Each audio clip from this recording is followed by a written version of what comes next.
Hello my friends, HM here. This is just a short video about a Ukrainian attack on oil refineries and also an airbase inside Russia that happened last night, the 27th of April. But let's get to it. So the first video I got for you is this attack on the Russian airbase, and it happened in the Rostov region of Russia near the Black Sea, but I'll show you a map of it later on. But let's watch the video.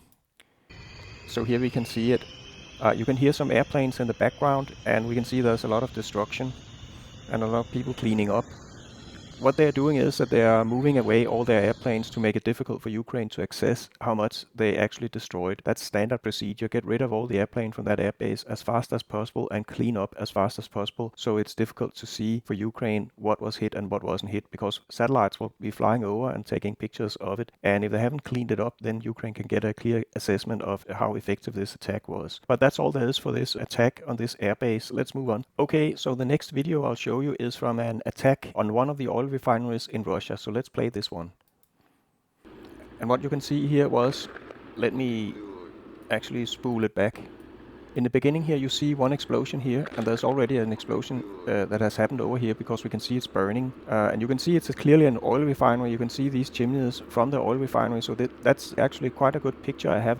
It's kind of obvious that they've hit this oil refinery good, but let's move on. Now on this video here I'm going to show you there's no sound, but that doesn't matter. It shows when the oil refinery was first hit successfully, and it happens right in the beginning of this video, but let's play it. Bam, boom, that happens, and it keeps burning. It's not that it's going away. You can see the flames keep going, and that was basically the burning thing. Later on, something else is hitting over here. Maybe that was a drone that was shot down. Maybe it didn't hit the goal. Maybe it hit something else that was intended to be hit. We don't know, but definitely Ukraine destroyed something tonight. It should be said that every single night Russia is destroying even more stuff in Ukraine and breaking down the economy. So it's not that Ukraine is winning the war just because they have a few hits on their oil refineries. They need to have much more aid delivered from the West in order to win this war. It would be great if the United States gave them Tomahawk cruise missiles, lots of them, hundreds of them, so they could shut down all of Russia's oil refineries within a short time, like a month or so. What would happen? Well, Russia wouldn't be able to produce gasoline and diesel, and that would seriously hamper Russia's ability to wage war in Ukraine. It would also shut down much of the Russian economy. What about Russia buying gasoline and diesel from other countries? That wouldn't happen, because they're under sanctions from Europe and United States, so we would certainly not sell them any gasoline and diesel. And what about China and India? They wouldn't sell them gasoline and diesel either, because they don't want the prices of gasoline and diesel to go up in their own countries, thereby creating civil unrest and so forth. So nobody would sell Russia diesel or gasoline if we blow up all of their refineries in Russia. It would just hurt the Russian economy and put a damper on Russia's ability to wage war in Ukraine. So that's what we should do. Give them cruise missiles, give them ballistic missiles to shut down the Russian economy, like Russia is doing every day with the Ukrainian economy. Ukraine is currently losing the war because Russia is able to destroy a lot more in Ukraine than the other way around, Ukraine destroying Russian stuff. And they're also losing on the battlefield. I made a video about it, about kill ratios.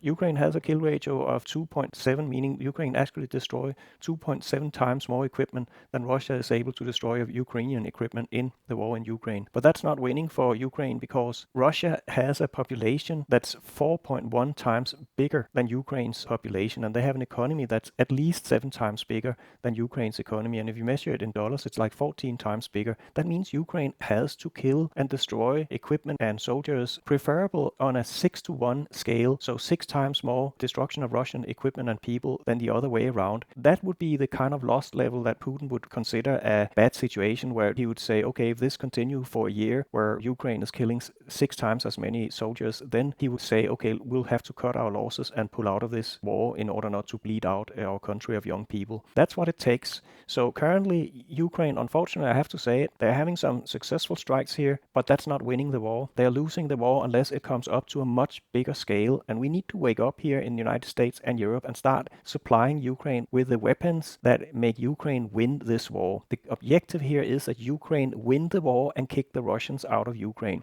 I'm getting angry about it. I'm getting angry about the United States, about Europe not defending democracy in Europe. We are not doing enough, and even the aid package that happened in the United States, it's not enough. It was $60 billion, and here in Europe we spent 50 billion euros for more aid for Ukraine. But you know what? Russia is spending $240 billion this year on their war in Ukraine, And unless we match that amount, $250 billion for military and financial aid for Ukraine this year and also next year, then Ukraine is losing the war. They'll just keep losing, and eventually Ukraine will be completely destroyed and run out of people, and then Russia will win. So we need to up our game and start giving more money. And then you could say, well, isn't that a lot of money, $250 billion per year? No, it's not. The GDP of United States is $25,000 billion per year.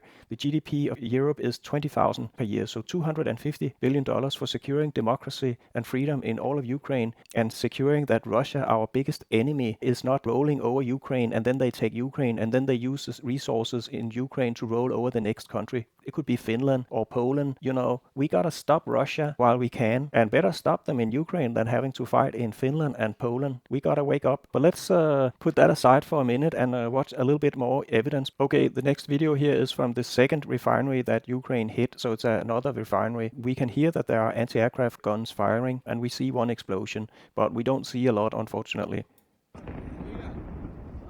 You can hear the anti-aircraft guns, and here we have an explosion over here. And some more explosions we could hear. But that was pretty much it. I don't have more great videos to show. I have other, but it doesn't really show much more. I have this article from Ukrainska Pravda that usually is the best informed about what is happening in these attacks.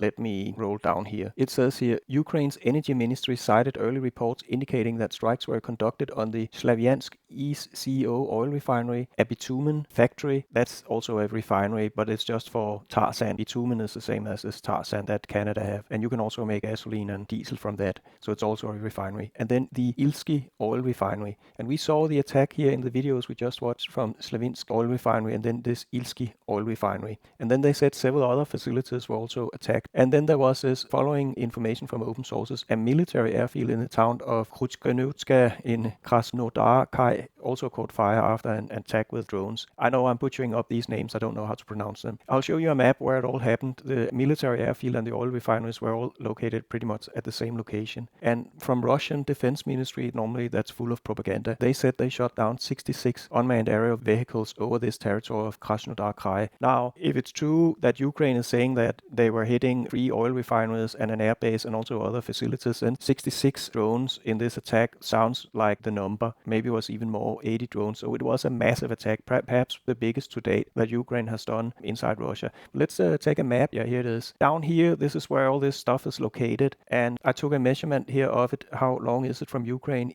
This is Ukraine up here. This is occupied territories of Ukraine, that all the red stuff here. And how long is the distance? Well, it's 400 kilometers. So down here you can see it's 400 kilometers. So it couldn't have been done by ATACMS. It has to be done by something else. And also I found a couple of drones that could have done this. This drone here, we have a little toy model of it here. But also I think I have here we have a better of it. This is a drone they most likely use to attack these oil refineries and also the airbase. It has been used before in Ukraine's attack on oil refineries, and it has a range of 1,000 kilometers. So it can easily hit this target 400 kilometers away. And it has a warhead of 75 kilos of explosives, which is powerful enough to give serious damage to both an airfield and also these oil refineries. So this is a drone I think that was used, and also it has the ability to avoid Russian electronic warfare systems, and that's kind of important. This one can go through Russian air defense systems and electronic warfare systems and hit their targets. A very effective weapon for Ukraine to use. But they need, as I told you before, Ukraine need a lot more to ruin all of Russia's economy, and we need to step up that aid. But I think this video is done, and I only have one thing to say. I wish you a great life in freedom and democracy. Thank you for watching my video. Goodbye.